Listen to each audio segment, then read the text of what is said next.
they say the first kill changes you. For Thandi Mthembu, sitting in a Seoul penthouse 30 floors above a city that didn't know her name, that change was still 12 hours away.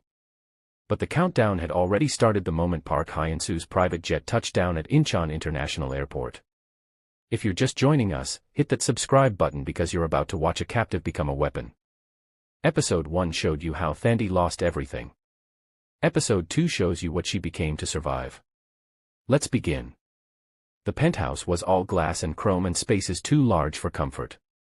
Thandi stood in the center of the living room, still wearing her torn yellow dress from Cape Town, still smelling of the shipping container, still seeing Lunga's face every time she blinked.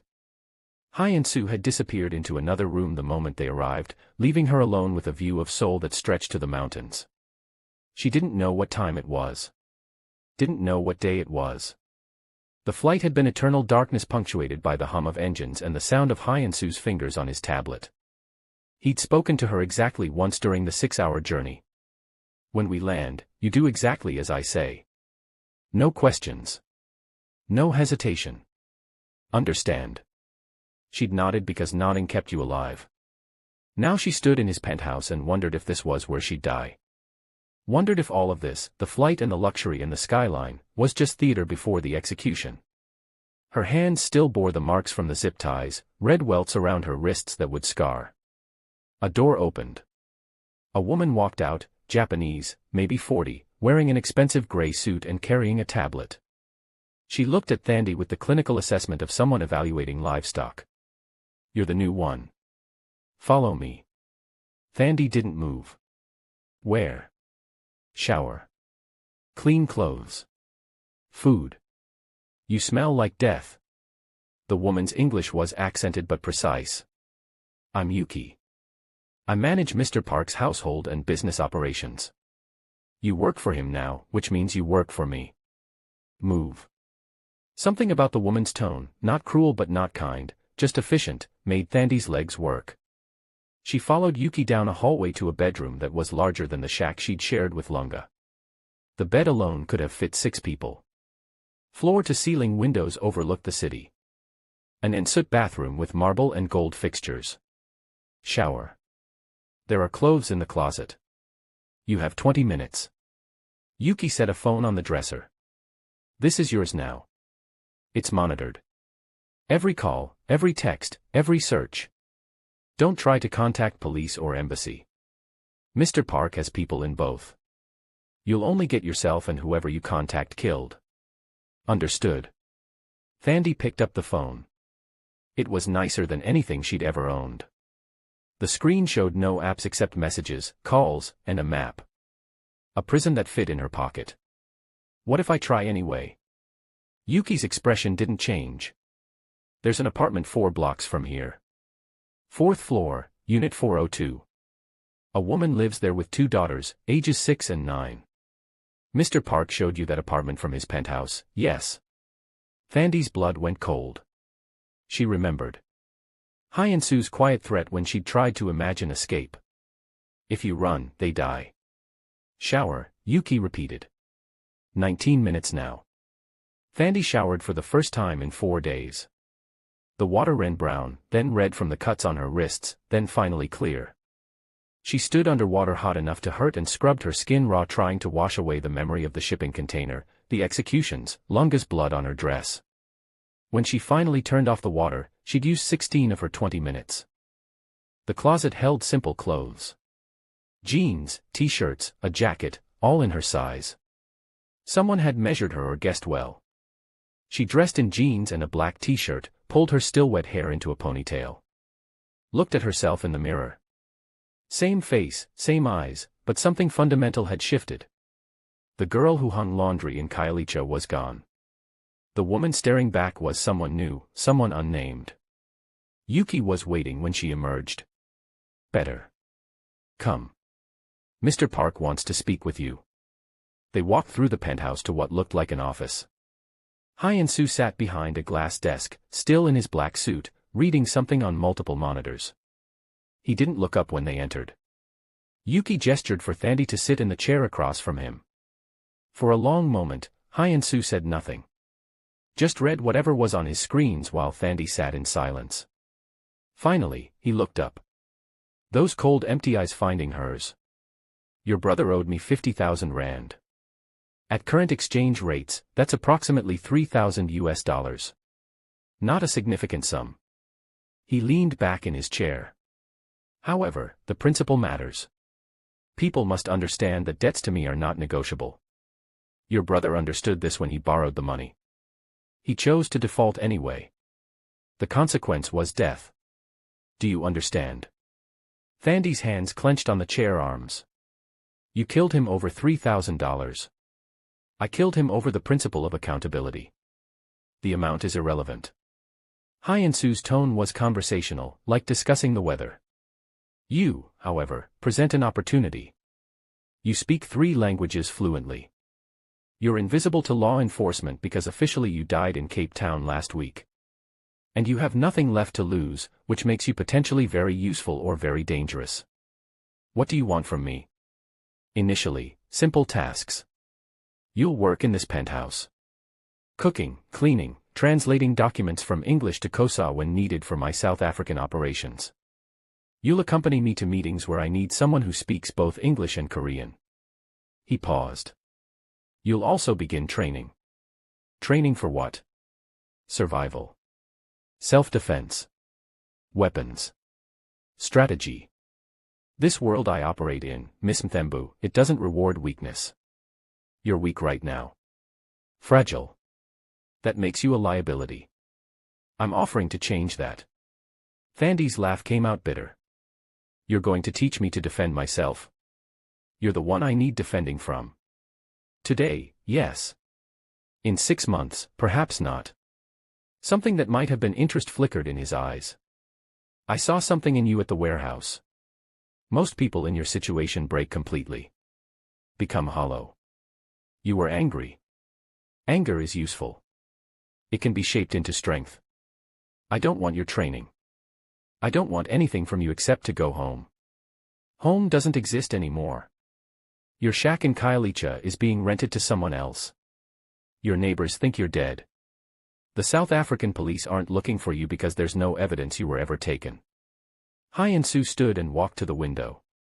You have 2 choices, Miss Mthembu. Accept that your old life is over and build a new one here, with my protection and training.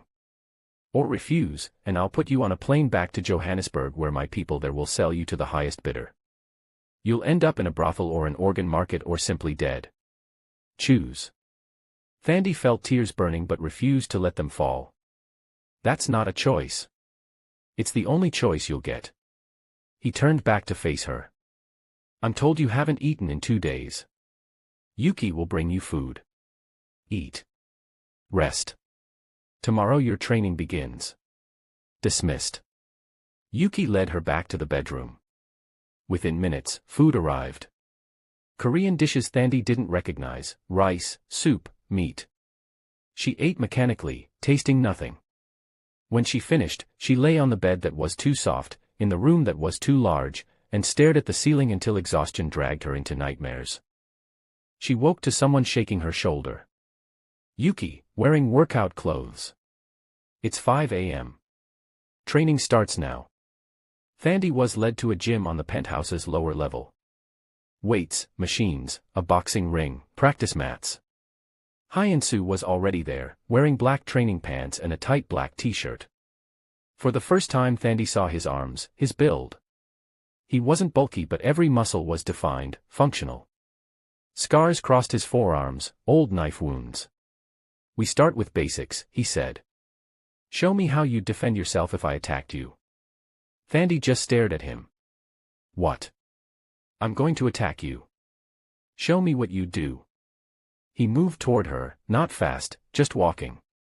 Instinct kicked in. Thandi swung at his face. He caught her wrist mid-swing, twisted, and suddenly she was on the ground with his knee in her back and her arm bent at an angle that sent lightning through her shoulder. Sloppy. Telegraphed. Weak. He released her and stepped back. Again. They went through this 17 times. Each time Thandi tried to hit him, kick him, scratch him. Each time she ended on the ground in seconds, sometimes in pain, always humiliated. By the 18th attempt she was crying from frustration. I can't do this, she gasped from the mat. Correct. You can't. Not yet. Hyeon-Soo extended a hand. She didn't take it, pushed herself up on her own. He almost smiled at that. But you will. You have anger, which is good. Now we shape it into skill. For the next 3 hours, he taught her. Not how to fight, but how to fall without injury. How to roll, how to absorb impact, how to get up quickly. Over and over until her body moved without thinking. When Yuki finally called a break, Thandi collapsed on the mat, every muscle screaming. Hyeon-Soo handed her water. Tomorrow we do this again. And the day after. And every day until your body knows these movements the way it knows breathing. Questions. Why are you doing this? Because weak people die. And dead people are useless to me. He walked toward the exit, then paused. Also because you saved my life yesterday. At the warehouse, when the Busan representatives reached for their guns under the table, you shouted a warning. You didn't have to. You could have let me die and tried to escape in the chaos. But you warned me. That's worth something. He left before she could respond.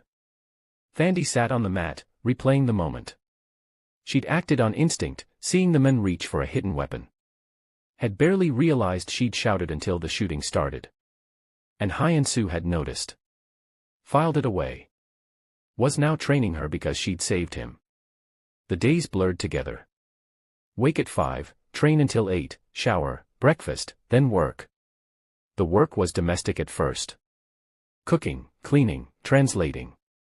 Hyeon-Soo's penthouse was a base of operations. People came and went. Korean men in suits who spoke in rapid code. Japanese businessmen. Chinese representatives. Russian liaisons. All discussing things in careful language while Thandi served tea and pretended not to understand. But she understood more than they realized. Her English was perfect, her Kosa native. And she was learning Korean faster than Hyeon-Soo expected. She'd always been good with languages. Now she listened to every conversation, absorbed every detail, built a map in her mind of his operation. Park Hyeon-Soo controlled routes. Drug trafficking from Asia to Europe. Weapons shipments to Africa. Money laundering through dozens of shell corporations. He didn't manufacture or sell directly. He was the bridge, the ghost in the middle, taking a percentage of everything that moved through his network. That's why he was untouchable. The drugs weren't his. The weapons weren't his. He just made sure they reached their destinations. And if anyone tried to cut him out, they disappeared. No bodies, no evidence, just empty spaces where people used to be. 3 weeks into her captivity, Thandi understood she was learning the architecture of an empire built on suffering. And the men who built it trained her every morning with patient brutality. The training evolved. Falling became striking. Hyeon-Soo taught her how to punch properly, how to put her body weight behind it, where to aim for maximum damage. Eyes, throat, groin, knees. Places that didn't require strength, just accuracy. He showed her knife grips, gun handling, pressure points. Never with kindness, but with efficiency. You're too slow, he'd say when she failed. Again. You're thinking too much, when she hesitated. Again. Better, when she finally landed a strike that made him step back. Just that one word. Better. But she held onto it like a lifeline. 4 weeks in, Jin-woo appeared. Hyeon-Soo's second-in-command, a Korean man in his late 30s with a face like stone and eyes that had seen too much. He watched Thandi train one morning, then spoke to Hyeon-Soo in rapid Korean. Thandi caught enough to understand. The African woman. You're making her into an operative. That's unusual. She has potential. I'm cultivating it. She's a liability. She hates you. I can see it every time she looks at you. Good. Hatred is fuel. As long as it's controlled, it's useful. Jin-woo looked skeptical but said nothing more. After training, he approached Thandi while she was catching her breath. You speak Korean yet? Some, she answered in Korean, heavily accented but comprehensible. He laughed. Fast learner. Boss doesn't usually train people personally. You must be special. Or I must be a threat he's keeping close. Both, probably. Jin Woo's expression grew serious. Advice, since you're new. Don't try to escape. Don't try to betray him. I've seen him kill people who did both. He doesn't get angry. Doesn't get emotional. Just eliminates problems. If you become a problem, you'll disappear like all the others. Understood. Understood. Good. You seem smart. Stay that way. 6 weeks in, Hyeon-Soo took her to an underground fight club in Seoul's underbelly. An old warehouse converted into a pit where men fought bare-knuckle for money and pride. The crowd was mixed, Korean gangsters, Russian mobsters, Japanese yakuza, all betting on which fighter would leave conscious. Thandi sat next to Hyeon-Soo in a VIP section overlooking the pit. The fights were brutal. No rules, no referee, just violence until someone couldn't stand. She watched a man's orbital bone shatter from an elbow strike. Watched another get choked unconscious and dragged out like garbage. Could you do that? Hyeon-Soo asked quietly, his eyes never leaving the pit. If your life depended on it, could you fight like that? Thandi watched a fighter break another man's arm with a sickening crack. I don't know. Then you'll die. He stood. Let's go. In the car ride back, Hyeon-Soo spoke more than usual. I was 16 the first time I killed someone. A man who'd killed my father in a gang dispute. I found him, planned for 3 months, and put a knife in his throat while he slept. I thought I'd feel something. Guilt, satisfaction, something. But there was nothing. Just the practical knowledge that I'd eliminated a threat. Thandi turned to look at him. Why are you telling me this? Because you're going to kill someone eventually. Probably soon. And when you do, you'll wonder if it makes you a monster. I'm telling you it doesn't. It just makes you a survivor. You are a monster, Thandi said quietly. Yes. But I'm an alive monster. That's better than a dead saint. 7 weeks in, everything changed. Hyeon-Soo had a meeting scheduled with representatives from the Busan Brotherhood, a rival Korean syndicate that controlled the southern ports. They wanted to negotiate a truce after the attempted assassination at his penthouse weeks ago. The meeting was set for neutral ground, an upscale restaurant in Gangnam. Thandi was brought along to serve drinks, to be invisible help. She wore a simple black dress and heels Yuki had provided. Walked 3 steps behind Hyeon-Soo as he entered the restaurant's private room. 4 men sat around a table. Expensive suits, professional smiles, eyes like sharks. The leader, a man called Director Cho, stood to greet Hyeon-Soo with a bow. Mr. Park. Thank you for agreeing to meet.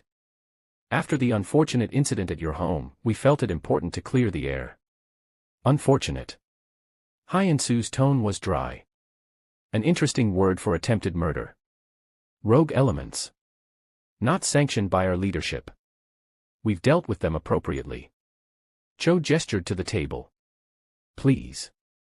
Sit. Let's discuss the future instead of dwelling on past misunderstandings.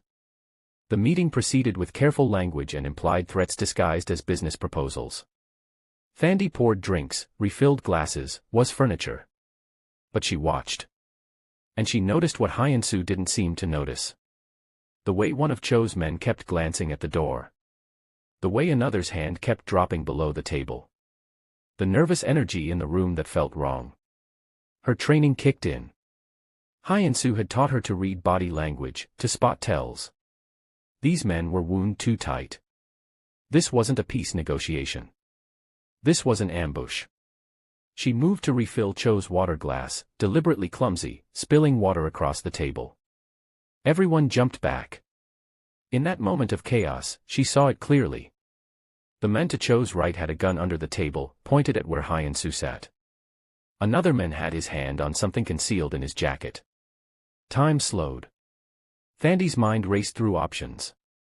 She could stay silent. Let them kill Hyeon-Soo. In the chaos afterward, maybe she could escape. Maybe make it to an embassy. Maybe get home. This was her chance. The monster who'd killed Lunga, who'd executed 7 people in front of her, who'd turned her into his property, was about to die. All she had to do was nothing. Cho was smiling, saying something about mutual respect. His hand moved, a signal. The men with the hidden gun started to raise it. Thandi opened her mouth. Later, she'd wonder why. Maybe it was instinct from weeks of training. Maybe it was the practical knowledge that in a gunfight she'd probably die too. Maybe it was something else, something she didn't want to name. She shouted in Korean. "Boss, gun." Everything exploded. Hyeon-Soo moved before the word finished leaving her mouth, diving sideways as the first shot rang out. The bullet meant for his head hit the wall. Jin-woo, who'd been standing by the door, drew his weapon and fired. Two of Cho's men went down immediately. Thandi dropped to the floor as the room became a war zone. Gunfire, screaming, shattering glass. She crawled under the table, making herself small. Above her, men fought and died in seconds of brutal efficiency. When the shooting stopped, her ears were ringing. Smoke filled the air. Slowly, she emerged from under the table. 4 bodies. Director Cho and 3 of his men, all dead. Jin-woo was wounded, blood soaking his shoulder, but standing. And Hyeon-Soo, alive, his suit splattered with blood that wasn't his, holding a gun that was still smoking. His eyes found Thandi. For the first time since she'd met him, she saw genuine emotion in them. Not gratitude, but recognition. Acknowledgement. "You warned me," he said quietly. Again. Police sirens wailed in the distance. Jin-woo was already on his phone, speaking rapidly. "Clean-up crew 2 minutes out. We need to move." Hyeon-Soo walked to where Thandi stood shaking against the wall. "Did they hurt you?" She shook her head, not trusting her voice. "Good." He took off his jacket, the expensive fabric ruined with blood, and draped it over her shoulders. "Jin-woo, get her to the car. I'll handle this." The next hours were a blur. The car, the penthouse, Yuki checking her for injuries while Thandi sat in shock. She'd saved him. Twice now. The men who destroyed her life, and she'd saved him. The realization made her sick. Later that night, Hyeon-Soo knocked on her bedroom door. She was sitting by the window, still wearing his bloody jacket, staring at Seoul's lights. He entered without waiting for permission and sat in the chair across from her. "Why did you warn me?" he asked. Not accusatory, genuinely curious. "I don't know. You could have let me die. Escaped in the chaos. You'd have been free." "Would I?" Thandi finally looked at him. "Or would I have just been hunted by your people or the Busan Brotherhood or any of the dozen other enemies you have? I don't know your world well enough to survive it alone." "Not yet." "Not yet," he repeated, catching the implication. "So you're planning to survive it eventually?" "If I can." Hyeon-Soo was quiet for a moment. Then he did something unexpected. He smiled.